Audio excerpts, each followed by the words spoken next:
a new chapter. Okay. Well, there's going to be some interesting things to talk about tonight, things that we don't really talk about too often. And I think it'll be very instructional, very good. Hopefully we have a good discussion. But primarily, we're going to continue to talk about the duties of the evangelist. But then, secondly, as we're going through here, we can see that there's application of this for others other than the evangelist, in that we'll see here what God expects out of women, out of godly women. You know, I thought about that as I was going through here. So if you're going to have these widows that are, from my version, it refers to them as widows indeed. In order for them to be that, they have had to have lived a certain way. And so when you look at how they lived in a certain way, you realize this is what God expects out of women. So from that perspective, it's very good, a good study, and be good for us. And then the other thing, what was the other thing?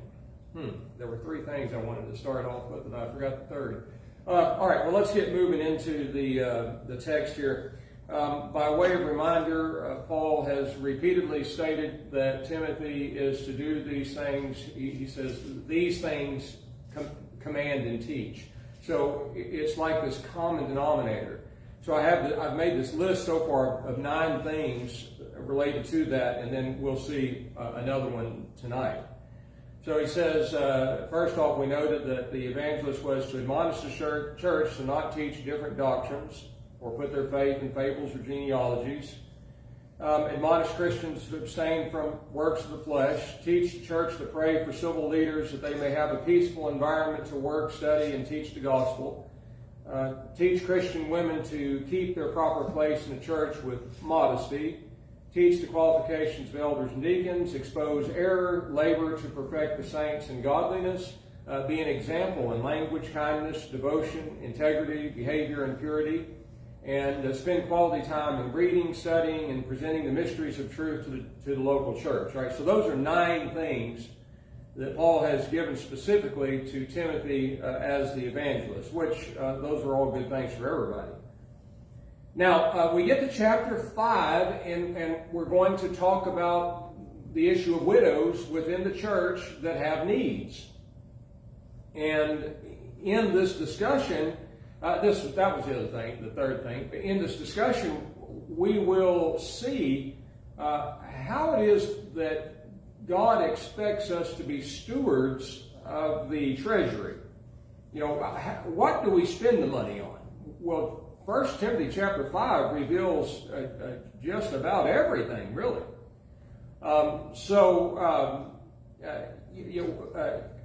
think sometimes, I pretty much know that sometimes, preaching for all these years and you guys being members of the church all these years, sometimes people get the idea that the church is some kind of a bank or something that you can withdraw cash from. But when we read the Bible, there are very specific authorized ways that money is to be given. And so that's what Paul addresses in chapter 5. He starts off not with that subject, but continuing to talk to Timothy. He says, rebuke not an elder, but exhort him as a father, younger men as brothers, and older women as mothers, the younger women as sisters in all purity. So the word elder here again is this presbyteros, but this is an individual here, not an elder in the church. This is a senior or one who's advanced in years. So we're talking about an older man. So how is it that you handle an older man? Well, you don't chide him and scold him and rebuke him, but rather you exhort him. Now that word has interesting meaning as well. It means to urge, to prod, or to press. I'd like to hear what you have to say or your thoughts on that. But the inference is obviously that an older man is not doing what he should be doing, and so here's a younger evangelist, and he's got to get this guy doing what he needs to be doing. Well, you don't chide him, scold him, but rather you prod him, you urge him.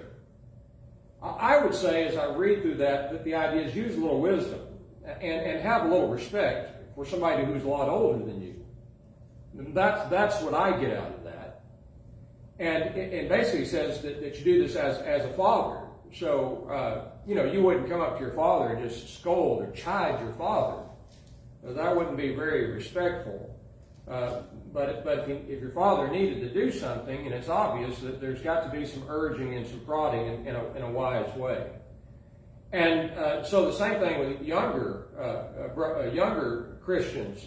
There will be those who are younger than you within the church, and you want to treat them the same way. Older women as a mother, treat the younger as though they're your own brother. An older woman as though she were your own mother.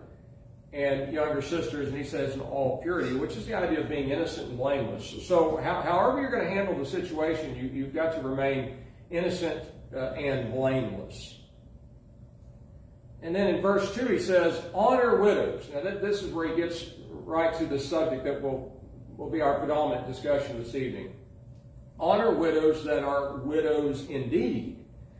Now that's a phrase, probably you need to highlight that or bookmark that in your mind, because that's what we're going to focus on throughout the remainder study tonight, basically. So what we want to do is identify who this widow indeed is and what makes her different than other widows. So the text is going to reveal this, and it's important for us to make that distinction because there will be times when there are needs that need to be met, and as uncomfortable as these types of situations are, there has to be questions asked.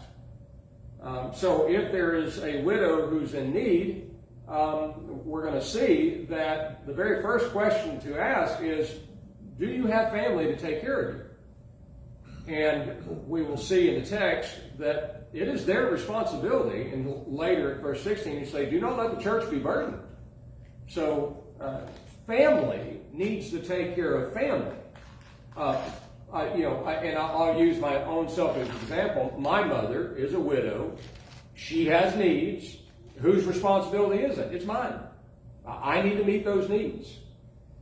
And we'll see that throughout the text. But it's good to talk about these things. I think that probably, maybe I'm just thinking about my own self and years gone by. We haven't really talked about these types of subjects a whole lot. And how the church is to use the church treasury and so forth. But let's go on. Let's again. So you want to honor widows. That is, you treat them as valuable people with decency. And then we want to identify those who are truly. The idea of a widow indeed is the idea of this is truly a widow, and she's going to be this qualified one as we go through the text and see. Verse 4 he says, but if any widow has children or grandchildren, let them learn first to show piety towards their own family and to requite their parents, for this is acceptable in the sight of God. Okay, if any have widows, all right, are there widows in your family? All right, so he just mentioned the widows, and now he says if there's any widows in your family, well, what is the inference? The inference is that these widows are in need. And they're going to have these needs met, as we're going to go through and see. They're too old to work. And so they've got to have somebody take care of them. They don't have a husband. Husband's dead. He's died. He's gone. But if any widow has children or grandchildren, let them learn first to show piety. Now, my version says piety, but the idea is to be dutiful towards relatives. Dutiful towards relatives. In other words, children and grandchildren have duties to their mother and their grandmother. And now I'm going to pause here because I know probably everybody's thinking this. Well, I know, and maybe it's even in your own family. My kids don't care at all about me or my needs, or my grandchildren don't care anything. They're not about to meet any of my needs.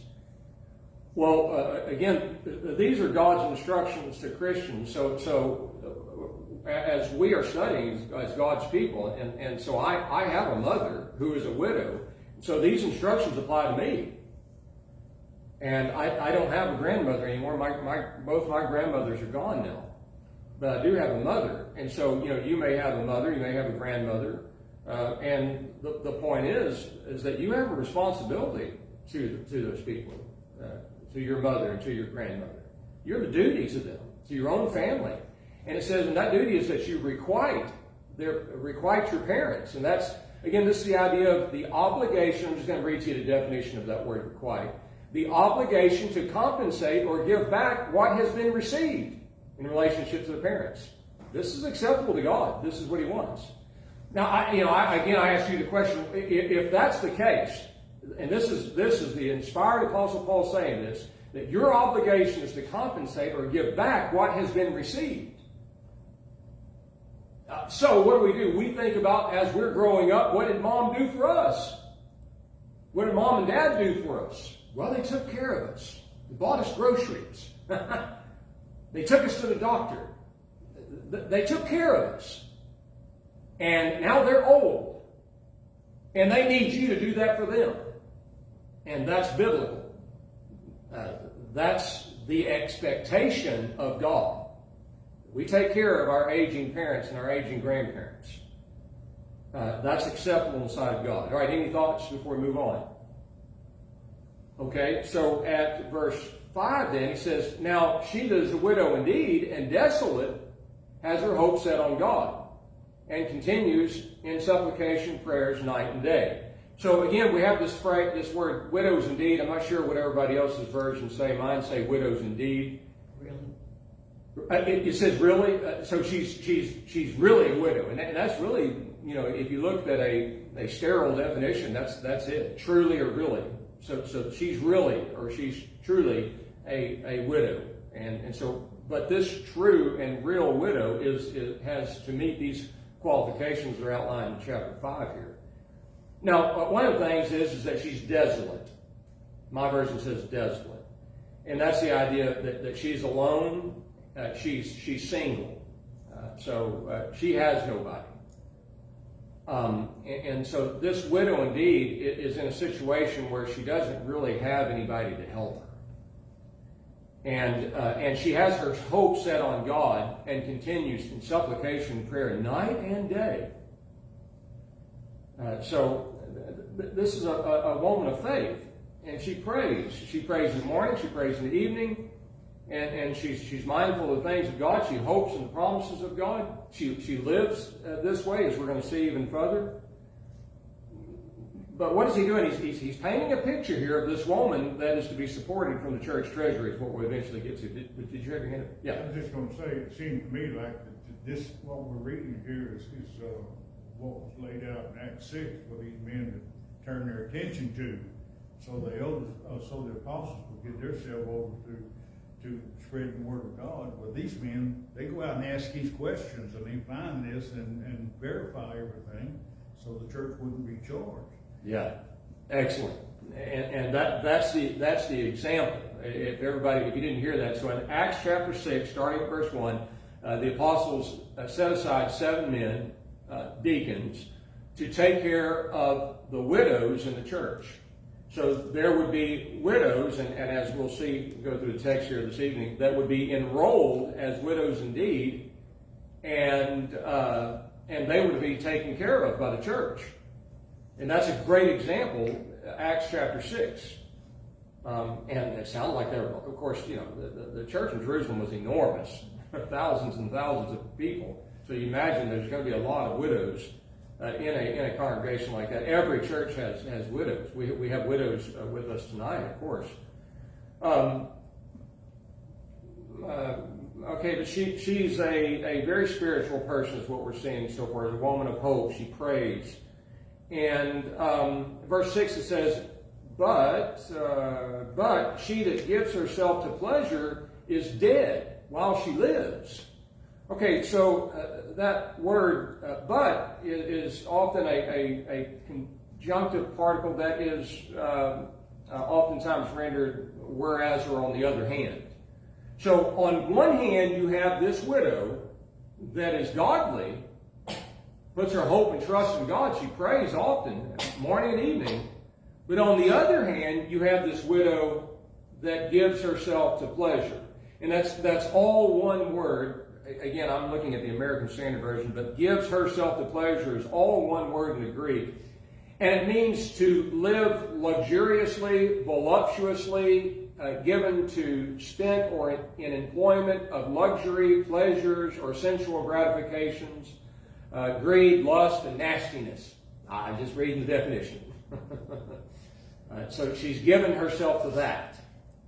So what we have is a contrast. And so while she is living, she is actually dead. Real quick, Bob Dodson, he's passed away now. I sure did like old Bob. He was a preacher in California, but he came and held a meeting for us one time. The title of his meeting was "The Night of the Living Dead." He always had these crazy titles to his sermons. But so that's somebody who's living physically, but they're dead spiritually. Ephesians 2:5. And then, the Bible language for life. Remember, Jesus says, "I'm the bread of life." And Paul says in Romans 5:18, where he talks about being the justification of life. So you have a life and death as opposed to being someone who is living right, basically, and one who's not living right, living in sin. They're dead. Well, you can't support this dead widow who's, of course, living in sin from the church treasury. Verse 7, "These things also command that they may be without reproach." Okay, so again, this is a specific instruction to Timothy, and that's that uniform common denominator of all these duties for the evangelist. He says, Paul tells Timothy, these things command. In order that the consequences of you doing this is that these widows would be without reproach. So if you teach the widows in all of your teaching that this is godly living, this is living with hope and praying, a life of prayer, well, it produces widows that would be without reproach. Now again, that's a specific Bible word that has very specific meaning. And listen to this. Again, remember what we said. We see what God expects out of women as we study this. But that to be without reproach means to be irreprehensible, impeccable, immaculate, perfect, or flawless, without blame. That's the definition of that word. So good, solid teaching promotes this flawless life from these widows. And again, I know probably don't have to say it among those present, but maybe for the sake of anybody who may be later listening to this on Facebook, we're not saying that the expectation is that God is that, well, there is the expectation, but the idea is that you're going to live this perfect life, and if you haven't lived this perfect life where you have at some point sinned, then you're a messed up human being, give up. No, we've all messed up, we've all sinned. But how can I be without reproach? How could this widow be without reproach? How could she be blameless? How could she be impeccable, flawless? Well, the only way that's going to happen is through forgiveness. So she's messed up. Well, welcome to the club. We all have. Well, what do? We ask God to forgive us. We purpose to do better. The 1 John chapter 1, verse 8, 9, and 10. But imagine someone who doesn't think like that. That teaching has to be out there so that people understand, widows in this context understand that if you have lived in this wantonness, lustful kind of way, you need to correct that. And when you teach like that, the consequence will be their impeccable, immaculate, perfect, flawless, without blame life. So again, this is the idea of teaching. It addresses Timothy, his duties, and then the consequences of this duties. But then we're also seeing these widows here. Now, verse 80 says, But if any provides not for his own, and especially for his own household, he has denied the faith and is worse than an unbeliever.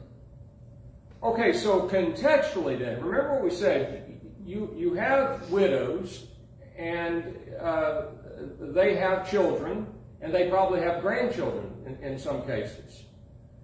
And so the point is here, Paul says, if any, you children, you grandchildren, if you do not take care, provides literally means to take care of financially, as we see. If you do not take care of your widows, and especially of those of your own household, then what you've done is you've denied the faith. And worse than an unbeliever. Now, I read that and I think, wow, it's kind of, that's pretty intense there. So what does that say? It says, I have the responsibility to be fiscally, is that right? Fiscally responsible for myself. How can I help my mom? Or maybe somebody's got a grandmother. How can you help your grandmother if you don't have your ducks in a row, so to say? If you're not fiscally responsible, you can't do that. Well, how do you get fiscally responsible? You got to be a responsible human being. You need to get your life in order. I don't want to take this off in a direction that's really not intended. But just one thing to say is that in order to make money, there has to be skill. Everybody knows that. Okay, without skill, there's not much out there. It doesn't take much skill to the proverbial ditch digger. But even they make money. So whatever it is, the idea is that there has to be the mind to work. So if there is no skill, then like I tell my kids, go to school, go to some kind of a system that teaches you a trade, a skill of some kind. You don't want to go through life without a skill of some kind, something that you do that you get paid for doing. That's being a responsible human being. Now remember what the Apostle Paul says, if any man, to the Thessalonians, if any man will not work, what does he say about that? Neither will he eat. So that's biblical. It's our responsibility to work, to provide for ourselves, and for those that are in our family. So again, these are biblical concepts that, like I said, we don't talk about a lot this too often. I think it's kind of, a lot of times it's kind of uncomfortable, but these things have to be said. And so if the person refuses to do this, they have denied the faith. Now, we have seen over and over again where the faith means the Word of God, the truth. That phrase, the faith, with the article in front of faith. And so that's the idea that I have rejected it, I've renounced it, I've refused it. And he says worse than an unbeliever. And these same phraseology, I've got 1 John 2, 22 and 23, and some other passages in 1 John. But these are the characteristics of a liar or an antichrist or that which is a false teacher. These people are those who deny Christ. They reject the Word of God, and the Word of God is telling them to do something, but I'm not going to do that. I'm not going to worry myself with it. My grandmother has great needs, but I don't really care. Somebody else should take care of that. Well, you're worse than an unbeliever. You've denied the faith. You see, the authorized creator of all things is telling us that's what I expect you to do. So again, it's pretty intense, but very instructive. Oh, but my point was with like a trade school or whatever. What I thought, and talking to my kids about this in the past, is that look, if you just get into it, the next thing you know, it'll be over with. Now, we all know that as older people who've been around for a while. Guess what? The years go by quick, don't they? Next thing you know, you'll be done. To enter it, to start it, is like a big headache. But it'd be over with before you know it. Next thing you know, you've got maybe you got a welder in your hand, and you know how to weld now, or you know how to do whatever. And these things will pay well because it's a skill.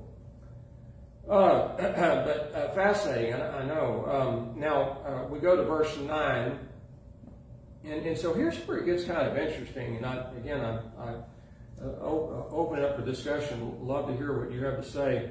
as far as your studies go. But he says in verse 9, let none be enrolled as a widow under 60 years old, having been the wife of one man. Okay, so this word enrolled means to select, to reckon in a number, enter into a list or catalog, or to enroll, to pick out, choose, to be enlisted or enrolled. So that's Liddell Scott and Moulton's word studies. So that's fascinating to me. So there is a local church. Now, Brother Tom brought out Acts chapter 6. So all these widows were being taken care of. And so inferentially, we see here that there is a roll, there is a list, there's a catalog of these women that are in this situation. But not just anybody can be on it. As we see here, if she's under 60 years old, she cannot be on that list. And as we're going to go through here, he's going to state it pretty clearly. But what would you think if she's under 60 years old and she can't be taken care of by the church? Then what does that suggest? It suggests she needs to work. She needs to provide for herself, and we're going to see that very specifically here in a few moments. But she can't be under 60 years old. Retirement age now is 62, so. But God says 60, so he's a little easier on us. In verse 10, he says, she's well reported. Remember, we're defining this widow indeed that is enrolled in order for the church to care for her, like what was happening in Acts chapter 6. So she's well reported of for good works. If she has brought up children, if she has used hospitality to strangers, if she has washed the saints' feet, if she has relieved the afflicted, if she has diligently followed every good work. So again, this is the one that's to be enrolled and to be. Again, I'd like to hear what you have to say, but I get the sense. I think common sense maybe would say that this person that is enrolled as a widow and being cared for by the church, she is monthly taken care of. That's what it sounds to me. I mean, on a monthly basis, or on a every month she needs groceries, she needs this, she needs that. She doesn't have anybody to give her these things. She has some real she has unbelieving children that just don't even care. I don't know, but the inference is that they're being taken care of, not on a one-time basis, but on a regular basis. So in Acts 6, there's a meeting happening, and so there are some that are being neglected in this daily ministration. So again, this is not a one-time help. This is the church helping this person on a regular basis. John. Yeah. This widow under 60, they just sort of threw that there in the middle. So 10 is going back to the real widow, those widows that are really widows? Or is that 10 referring to the widow under 60? I don't know if I'm understanding your question. Okay. I'm sorry. Verse 10, is that referring to the widow that is under 60? Oh, no, okay, no. So this would be the widow indeed. Okay. Yeah. So this would be the one that's enrolled. But widows nowadays, most of them have Social Security. I don't know anybody that don't draw Social Security now. But there are still things that they will need even today. Yeah. Physical things. What is an average Social Security? I know what my mom gets, and it's just really not enough. Maybe 1,000. Yeah. Yeah. Now, I mean, and I think that if you had a better earning wages throughout your life, you're probably higher, or maybe a little lower, depending on what happened. But I know I thought about the same thing. So there is in our country the Social Security issue, but $1,000 a month $1,200 a month. I mean, Nothing. that's not much to live on. So so she's probably going to need some additional help. Once she gets to 65, then they get on Medicaid and Medicare. Which one is that? Medicaid, Medicare, Medicare. At 65, is it? I'm thinking. Yeah. So I mean, there are a lot of helps. But what could say? Did you have any? Yeah, I'm just going to say, it seems to me like these qualifications for a widow indeed and the younger widows sort of was instituted or set in place to prevent what you brought out at the beginning of your class, that the church is not a money bag for everybody. Yeah. Not even the widows that's under 60 years old. And you know, yeah, they're a widow, but you know, the qualifications are there, and you have to look at them, and you can't just open up the purse. Is what I'm saying. Right. Well, let's just read that. We'll skip ahead and look at the clock. I don't think we're going to make it this far, but going down to verse 16, it says, if any woman that believes has widows, let her relieve them. Let her relieve them, and let not the church be burdened, that it may relieve them that are widows indeed. So there are very, like I said, there probably be some uncomfortable questions that have to be asked in order to establish this widow indeed that she can be taken care of on a regular basis from the church treasury. And this is a use of the church treasury. And I think that we probably have to be very wise in how we word this and carefully. It's not as though, you know, the church is like money hungry and they want to hoard it all for themselves or something. But there should be, in a thriving, healthy church, a good, solid balance, financial balance for these types of things. And I think this local church has done very well in that area. I mean, I walked in, I looked at that, I'm like, man, me personally, I've never been at a group that has that kind of giving. That's a lot. That's very healthy. So you know, the money's there to help, but you have to be real careful with how you say that. You know. Next thing you know, we're getting letters in the mail. Oh, I need some money. It's all the time. I used to work at the building, and nearly every day there's several calls. Hey, I need this, I need that. Isn't that what the church is for? Well, you know, no, it's not. You're not even a member of the church. Okay, at any rate, well reported of. Okay, so when people think of this woman that we're talking about will be enrolled as a widow indeed, be cared for by the church. Nothing shameful about that at all from that woman's perspective. I hope you see that. But what was she like? What has she been like?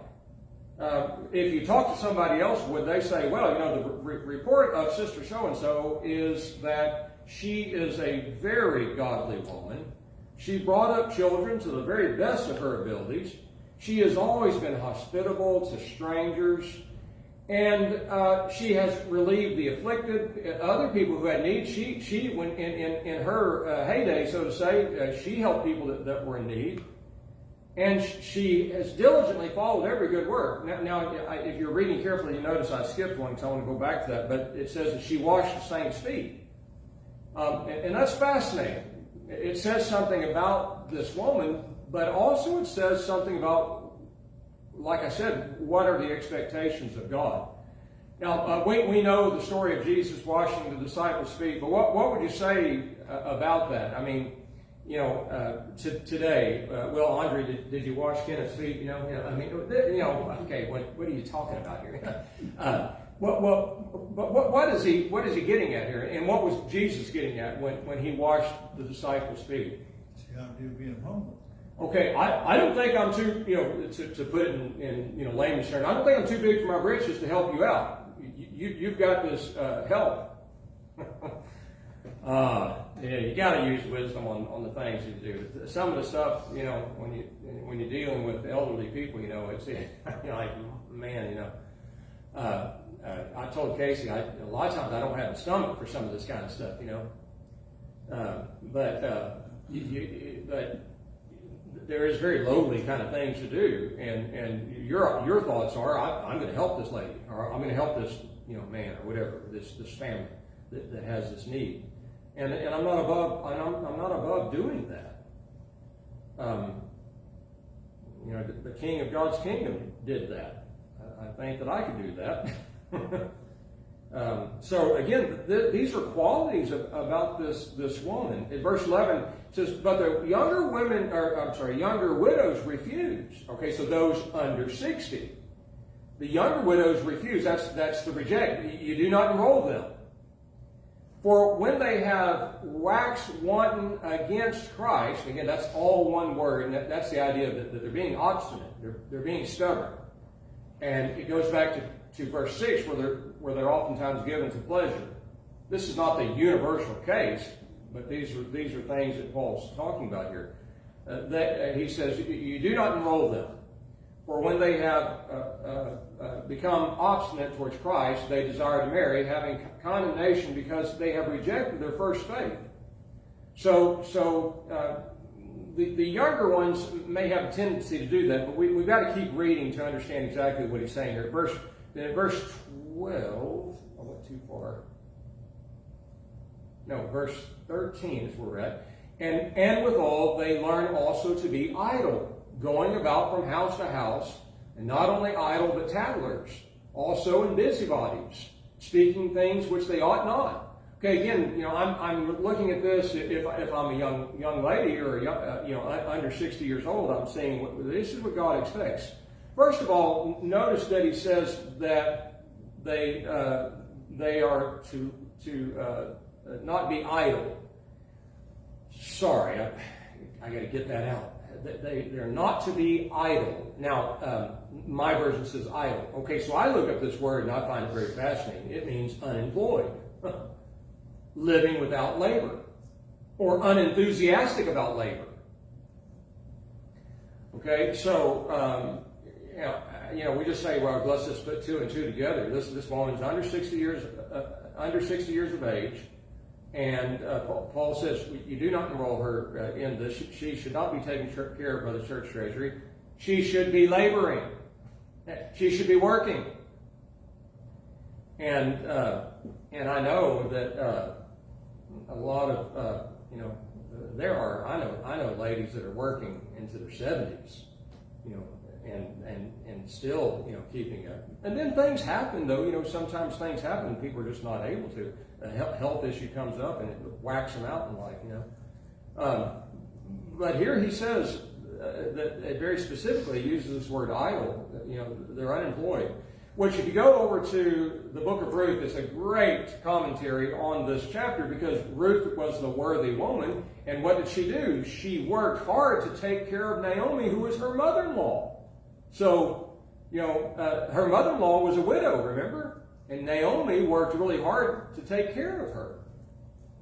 And so, but these younger ones, he said that they may have this disposition that they're just unenthusiastic about labor. I'm not going to work. Look at me.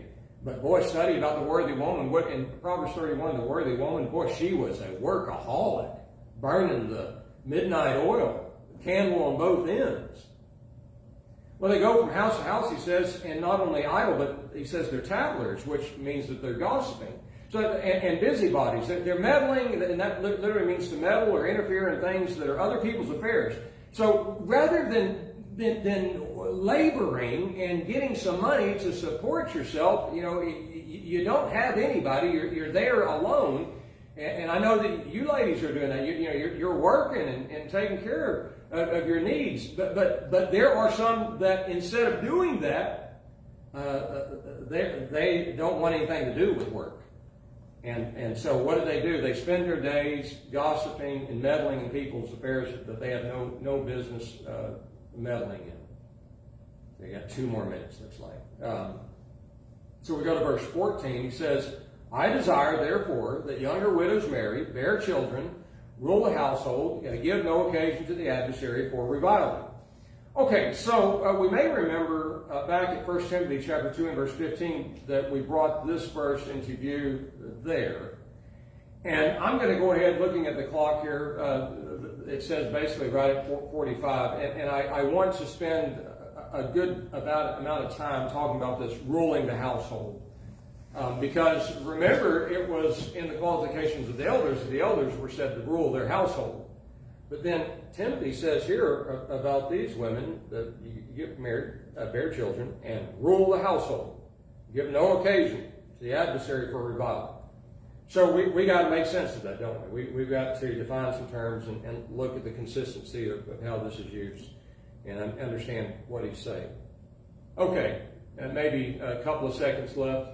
Anybody final thoughts? Is there a place where there's for widowed men?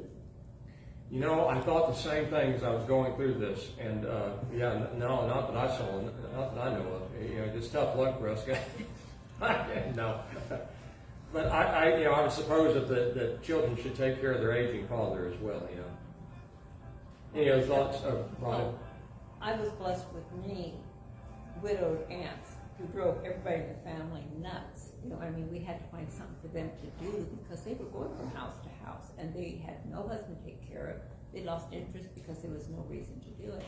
And, you know, people were trying to find something they could do, somebody they could help, somewhere they could go, because in their idleness, they really became burdens. And I mean, people at church were like taking turns, passing them off, keeping them occupied, until they found something for them to do, because they weren't that needy, but they were lost without connection. And so working with them and keeping them from becoming that kind of a person keeps them faithful in Christ too. Yeah. And it's a full-time job if you have issues like that because of the loneliness. And so staying away from house to house, busybody, tattling, pointing out everybody's faults, find something useful to serve and help. Yeah, yeah. You know. Well, and y'all were a good family to help them to do that, but that can be a real live application of this right here. So, yeah, if you're not careful, that's what's going to happen. All right, well, we'll pick up at verse 14, Lord willing, next